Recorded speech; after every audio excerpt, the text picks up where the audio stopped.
representative of Armenia. You have the floor. Thank you very much, distinguished colleagues. At the outset, I would like to thank the Polish OSCE chairmanship for leading the organization during the year and organizing this meeting. This year marked with enormous challenges for European security architecture. We continue to witness violation of our commitments, including the Decalogue of the Helsinki Final Act. Regrettably, South Caucasus was one of the regions where we face continuous use of force and threat of use of force. Our neighbor, Azerbaijan, not only has been continuing its high and warmongering rhetoric, but also military aggression against the sovereignty and territorial integrity of Armenia. On September 13th and 14th this year, Azerbaijan unleashed unprovoked aggression, occupying around 140 square kilometers of the sovereign territory of Armenia. This has been the third large-scale offensive against Armenia since the signing of the trilateral statement of November 9th, 2020. This aggression, which resulted in 233 of casualties, including among civilians, targeted settlements and civilian infrastructure, internally displaced thousands of the citizens of Armenia and caused serious economic and environmental damage. The worst forms of war crimes, including extrajudicial killings and torture of Armenian military personnel, including women and men alike, have been an inherent feature of the Azerbaijani aggression.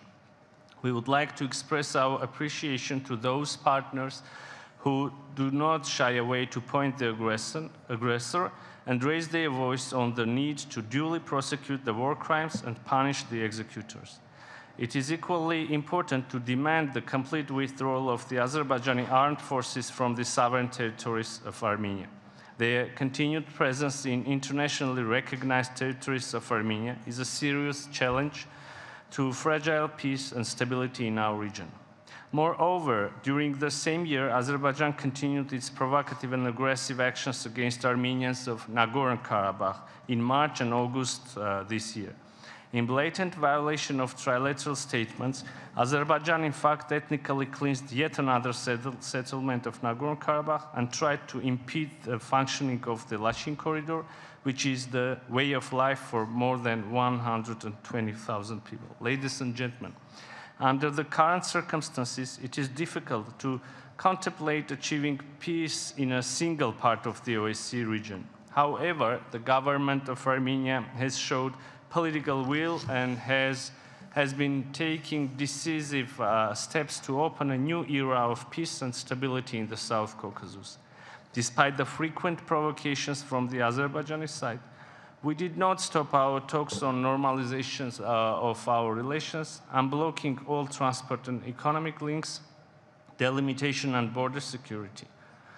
Let me be clear here. Armenia is ready to proceed to unblocking of communications. Azerbaijan agrees that all roads should operate in full respect of our sovereignty, territorial integrity, and national legislation.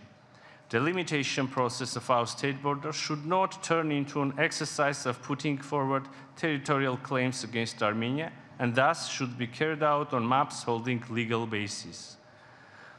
In this regard, the agreements reached in Prague and Sochi this year, particularly the commitment to realize the delimitation based on the UN Charter and 1991 Almaty Declaration, will foster this process. We believe that the issue of rights and security of the people of Nagorno-Karabakh should also be comprehensively addressed. These issues have always been at the heart of the peace process led by the OSCE Minsk Group co-chairs. Dear colleagues, I would like to use this opportunity to express Armenia's appreciation and further support to missions deployed by the European Union and OSCE to assess and monitor the situation on the ground. In the current circumstances, when Azerbaijan is covering up its use of force against Armenia by initiating a blame game, the international presence on the ground and clear attitude towards aggression and aggressor state are as important as never before.